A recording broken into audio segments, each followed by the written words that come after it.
Well, good morning, everyone. I'm David Paul. I'm the Managing Director of VectorVest in the UK. Certainly, the trend in world markets would seem to be under a little bit of pressure. I'm quite sure many of the bond analysts on core finance have been speaking about inflationary pressures. So I'll start off with our first chart of the VectorVest composite of the UK. And the trend on the VectorVest composite in the UK, the longer term trend is still up, and that's reflected by those red and green triangles that I've got on our chart. But the short term trend turned down. So we have the short term trend is down.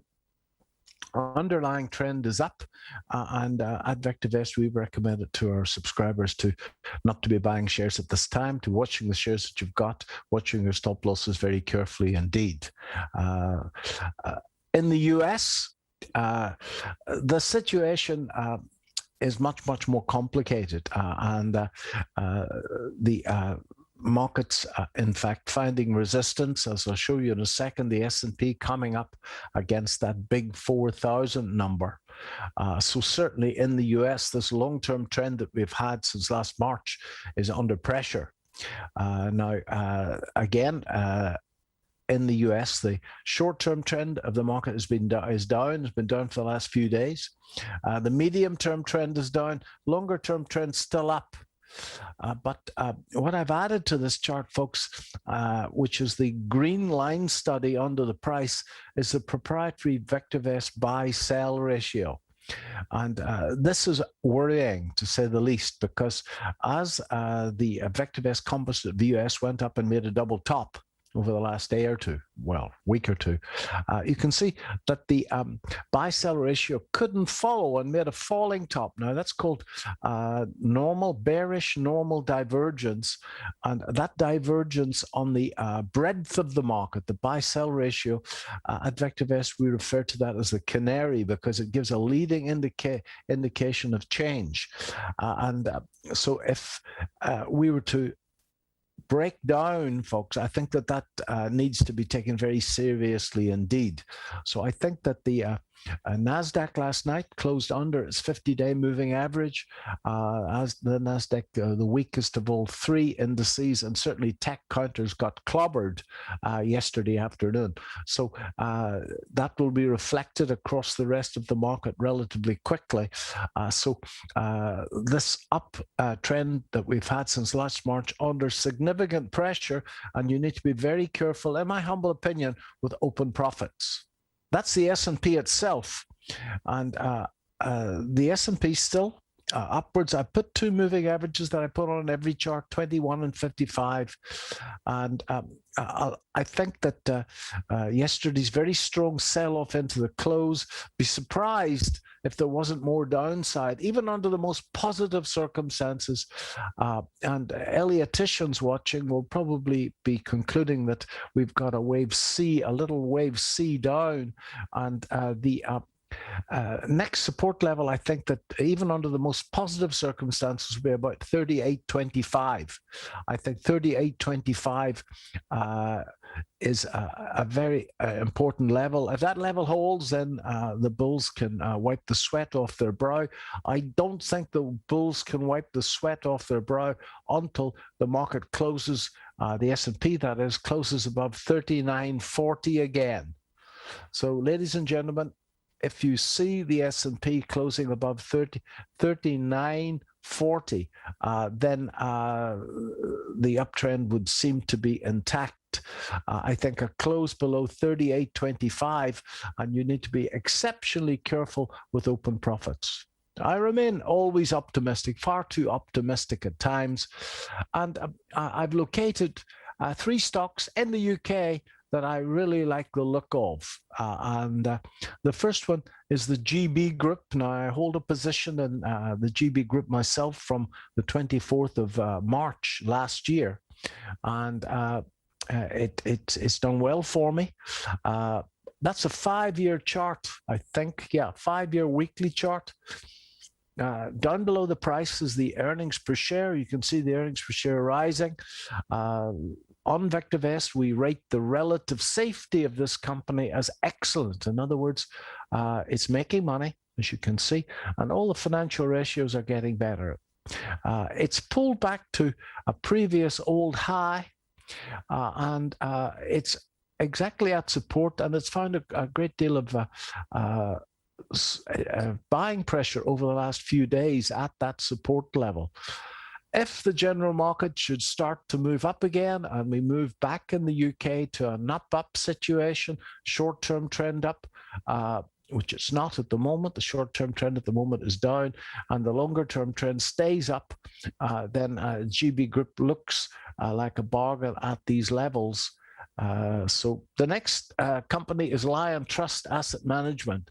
I'm also a shareholder in this since the last 24th of March last year.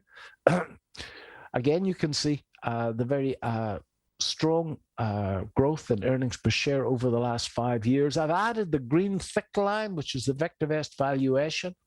And this is saying that we believe this company is significantly undervalued. It's going sideways at the moment in that compression pattern. And if the general market should break up again, then I think this will move strongly. I haven't shown that volume that clearly, but on up days recently, volume has been rising, and that's always a strong indication of accumulation. So I like the look of Lion Trust. Again, it's got a very safe track record of making money. And the last one is Games Workshop. Now, Games Workshop, again, I've been a shareholder in for a very long time. I think pretty much everybody at VectorVest has been a shareholder since about £13. It's pulled back to an exceptionally good level. And the other day, it sold off because they didn't pay out quite as much dividend as the market expected, but the forward advice was exceptionally good. So I believe that that's a low-risk opportunity to actually enter into Games Workshop. Always difficult buying on the lows. When it's time to buy, you won't want to. You're always scared that it's going to go lower. So mostly it's always easier to buy on highs, but the quick money and the easier money is made if you've got the strength to buy at the right place. You then can put your stop loss well out of the traffic so it doesn't get hit. And certainly as a trader, this is the right place to be adding, in my case, to Games Workshop. Now, a couple of weeks ago when I was on Core Finance, I talked about gold. And gold, as you know, hasn't really done much. The bullion price, I think, needs to close on a weekly close above 1850 odd. But this is the GDX, which is the Van Eck Gold Miners, US exchange-traded fund of US-listed gold mining companies. That's a weekly chart. And the GDX has pulled back with the bullion market to old highs, which is also a 50% retracement. It's pulled back in a flag pattern, and what the guy who's made flag patterns his own, a chap called Thomas Polkowski, who's written a book called The Encyclopedia of Chart Patterns, he calls that a tight flag, a very high probability pattern. If we look down below the price, I've included a weekly MACD, moving average converging diverging, and for those of the technicians, it's just about to give a buy signal, and that buy signal will be preceded by a very strong reverse divergence, or what some technicians refer to as a slingshot. So I think that the GDX and the entire gold market is setting up. I would wait and keep your eye peeled on Friday's close on the bullion price above 1850. Then that's starting to look much more probable. Okay, so to summarize, the trend in the stock market since last March looking suspect. Keep your eye on the S&P. Keep your eye on that 38.25 level. Close below that. Just be very diligent with your stop losses. A close above 39.40, and we probably can wipe the sweat off our brow for a day or two. I hope you found that useful. If you want to try VectorVest, vectorvest.co.uk, a 30-day trial is £5.95. I do weekly webcasts where I talk about what we're doing and what I'm doing. And if you would like a complimentary invite to one of those, it's david.paul@vectorvest.com. david.paul@vectorvest.com. Thanks very much. Bye-bye.